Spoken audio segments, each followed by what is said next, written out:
Good morning, class 101. We don't know. Today we're going to do a comparison from the Schwein Einstein. Excuse me. The Schwein knows, the pig knows. So we'll go to this pig. We think he's a pig. I don't know if the Nazis told us that, or if the Jews did, because I think they're juiced-in spiders, and we're going to prove it here today. So we're going to use this spectrograph to make an analysis to see if Einstein's a pig, because he is a perjure, and he perjured a will titled E equals MC2 with lots of money in it, and he gave it all to his juiced-in church. So we have it, cute little pig here and the ugly pig here. We think he's a pig. We think he's a pig. We shall see. So we analyze it, and right here, this here is Einstein's, the light intensity, and this here is Einstein's RGB. You notice I said RGB, and they're supposed to be red, green, blue. And all we have here is just the blue line on top of it, a concentration of lines. This right here is the poor little piggy, and his lines is RGB is very much different, and there's no coherency as compared to Einstein's. So let me get you a clearer picture of that. We'll go back, change the graph, and we'll go to sample, and that is Z. Now look, okay, look at this line here again. Okay, we're up to 0.3 is where we come out, and we go to 520 nanometers, we're leaving the Z green, and we're coming right down to here to about 620 nanometers. Right here it breaks up. Now there's a reason for this. Einstein is a monster. That means there's more than just one thing in him. There's also an amphibian in here that breaks up. Now his tongue, we've all seen his ugly tongue stick out. But we have not. There's 3 more pictures. One picture before that was 5 feet long. The other 12, and the other was nearly 20 feet long. He has, and he was laughing at a fly, or maybe perhaps a gnat, for Nazi. So take a close look at this, 620 nanometers, the concentration line of, I don't think he's a pig. He does not look like a Z pig. So we'll go back and we'll take a look at the pig. Now, let's try to keep in mind this. Okay, 620 nanometers, 0.3, and this here is off the Z graph. And let's go back and take a look at the little porky. Change graph, and graph my reference right here. Make Z plot. Yeah, that's quite a bit of difference. Up here we have a little bit of, concentration.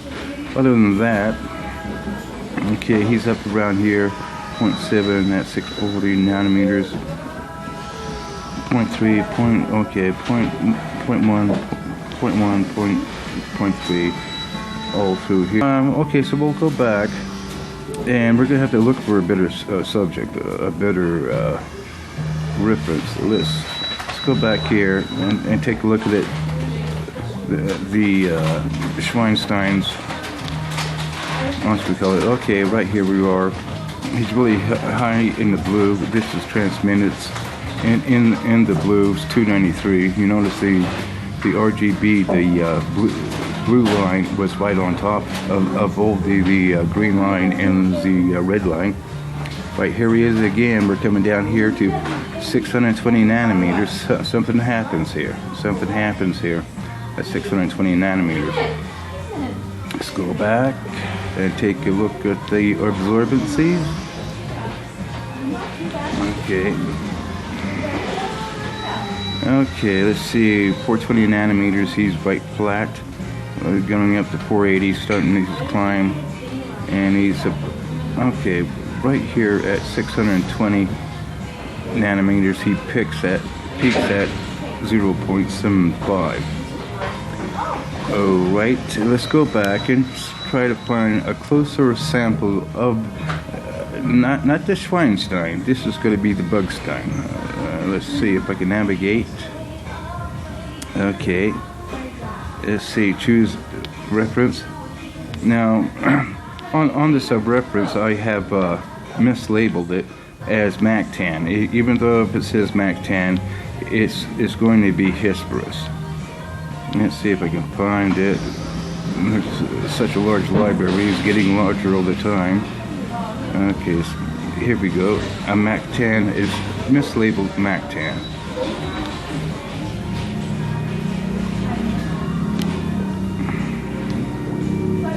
Analyze.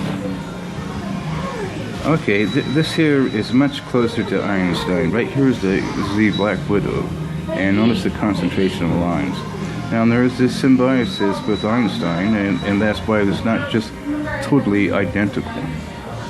But okay, he's not showing anything at 620 nanometers. Then. Let's go back to the reference, so you can tell what the naked Black Widow really does look like. Okay, right here is the reference.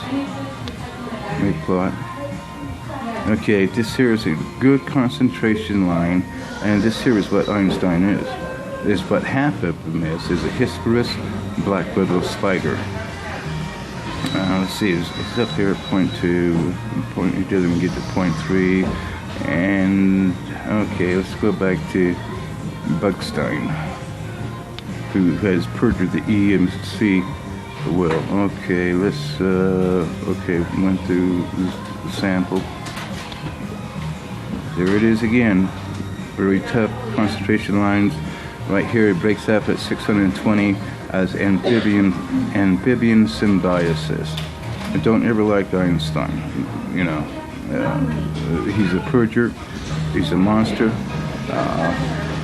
He weaves a silk suit to wear to go out and, well, as an attack disguise, and to gather things and make life on this earth just a horror. I can go back to one more. Let's see, one more reference, and this here will be a Hesperus Hesperus with a white tattoo, and there could be something to that. Let's see if I can go through this library.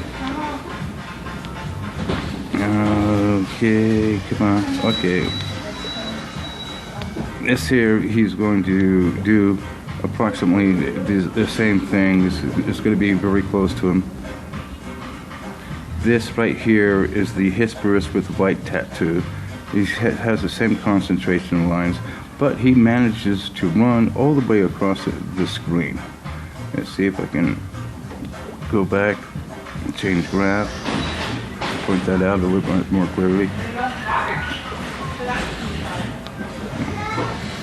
Okay, so this here is identical to Einstein's until he gets to 620, where there's another material in there, and that there would be to feed him from an amphibian side. You laugh at gnats or flies or whatever. Well, I hope you enjoyed the lesson. I can't say it's much of a lesson, but it's some scenic value on comparison of light with a fraudulent, monstrous, juiced-in spider, and that's what he is. Okay, now I gotta navigate myself back out of here without screwing up again. So let me see. Okay, hit.